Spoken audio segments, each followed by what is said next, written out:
donjo pod githoth ahinya mantiere kar ka to kik amedi magi kapok itieko manilero kar kanyo. Erokamano Cleophas. Nawacho weche moko mag categorization. Koro jomoko temo penjo ni to categorization mar gibro tim karang'o mondo ging'i kama gintie. Question no ne chalo gi mar ng'ama ne bene penjo ni cohort ma 2023 ni banding mar gibro tim karang'o.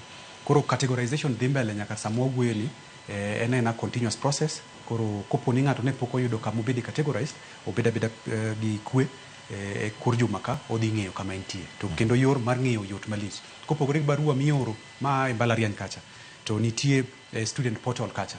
Koro kodonje student portal to kendo bende odhi yudo ka onyalo track application en to chope level mane osebedo categorized to ene e band mane to pesa di monego beni family household odigo beni contribute. Koro mano dhi ng'eyo kata mana question machielo mane wacho mar cohort 2023 not yet banded, mano bende is ongoing. Masamo wuoyo ni wasetimo banding ne over 100,000 students 100,000 gi wiye ma bende ne oseoro kwayo margi kata oseoro application margi e wach mar holani. Haya, ng'ato notimo penjo ni scholarship kata sponsorship in high school, kwa nyathino bedo sponsored in high school. Koso wabro mna kawe ng'wech nyaka e band 5.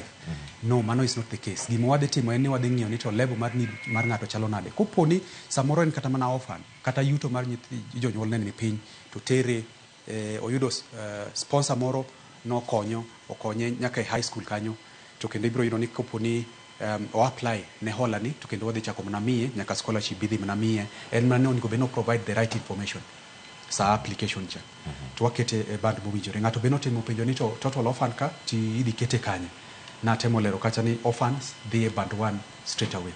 Mane gima timore. Koro make sure mana ni seche mo apply cha o attach death certificate because mano is very important. Aya ng'ato penjo ni to change of course before applying. Ng'ato ne timo penjo kanyo ni to poko mane monego timo kuongo. Mane monego timo kuongo. Course mondi koso apply koso oloke oko apply course. Okwongo change course. Okwongo change course ma jo KUPS ka tie kode nikech kaka ne winja wacho mokwongo cha. Information marwa wagolo watimo integration gi jo KUPS. Koro information mwayudo KUPS cha ema ono watiyogo. Koro yudo ka samoro nyathino kete college moro kata mbalariany moro. To en karo timo change odhi kama chielo to ne poko wacho kata ne poko dhi change gi jo KUPS kacha. Iyudo ka kendo koro wan pesa wang'e mana ningo beni watero e mbalariany makama kopogore kama ningo beni pesa dhi echa. Koro mano kelo chandruok mang'eny malich. Koro kungo change course koko apply ne holani.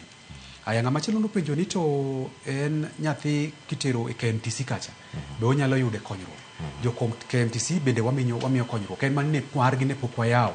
Portal ne pok wayawo gene gi mondo gi apply nikech en pesa mwayudo ga kuom jo partners mopogore. Koro gen margi wabro yawo dwe moro chiko ni.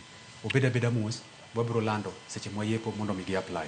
Erokamano ahinya. Ng'eni ka ng'ado gire mondo ayud wach mari mogik kod penjo mamoko mantiere ang' ilera ne korka appeals. Jowa ahinya onagewa mathoth. Mana koni kes mokwongo mana ayudo cha